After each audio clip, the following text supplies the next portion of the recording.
Alright, so today we're finishing up Matt's 70 Duster, but I wanted to show you guys how we test gauges and something you can make on your own, so stay tuned.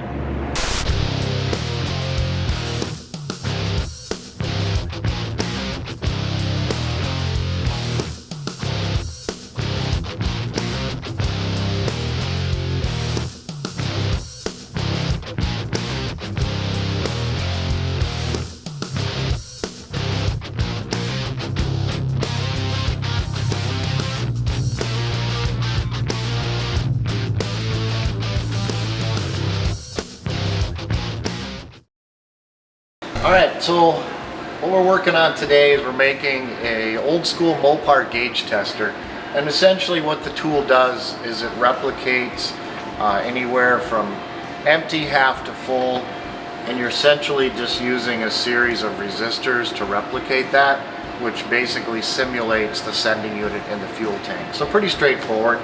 So we climbed on Amazon and we bought ourselves some goodies. So we need a power source, so we bought a 12 volt power source for just testing 12 volt items in general. Kind of handy to have. This is kind of a neat rig, got a positive, negative.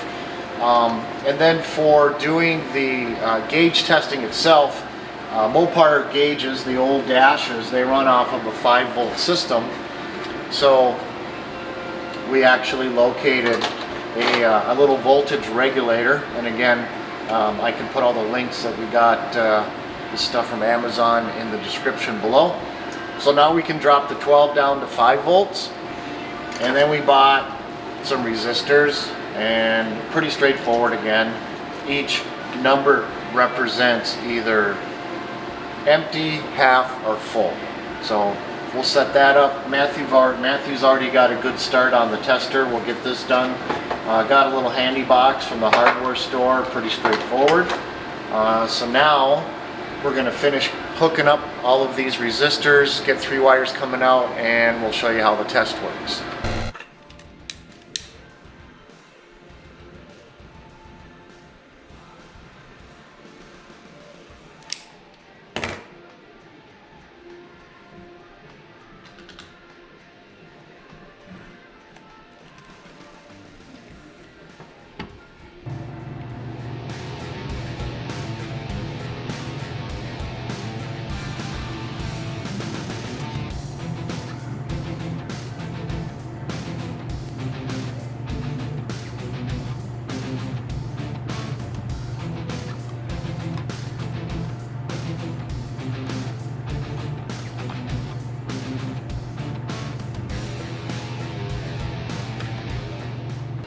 Alright, so Matthew's got the new switch box made that we're going to use for testing our gauges. That's pretty cool. And so now we're going to show you how the tester works with a known brand new good gauge.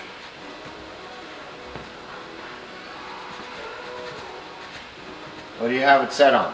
Nothing right now. Okay, so let's go to half a tank.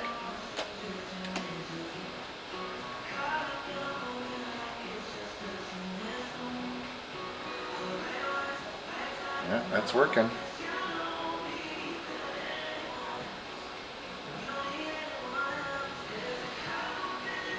That's pretty cool. All right, let's see if full works.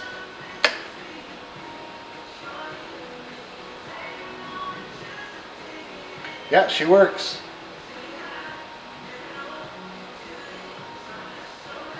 Alright, so what we put in there was 3 resistors that simulate empty, half, and full. I'll put all this in the description as well if y'all want to make one yourself. And again, getting that 12 volt power supply is really cool. You just plug into a 120. Kind of looks like a computer power supply, but it's set up for doing 12 volt testing. Great for doing LED lights and anything electrical.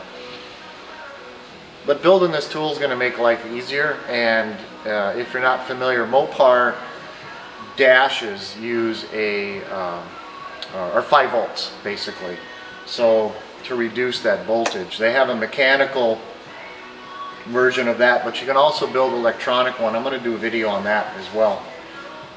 So yeah, now we're ready to put the new gauge in and make sure everything works. So this tester can test temperature, fuel, and oil gauges.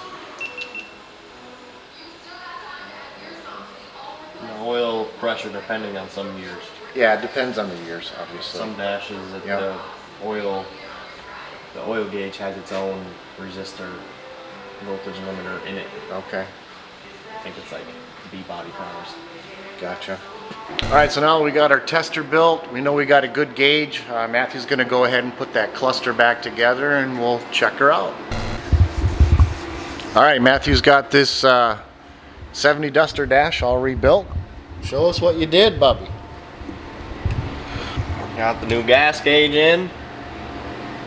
Right there. He's got auxiliary gauges for these two, so those don't matter.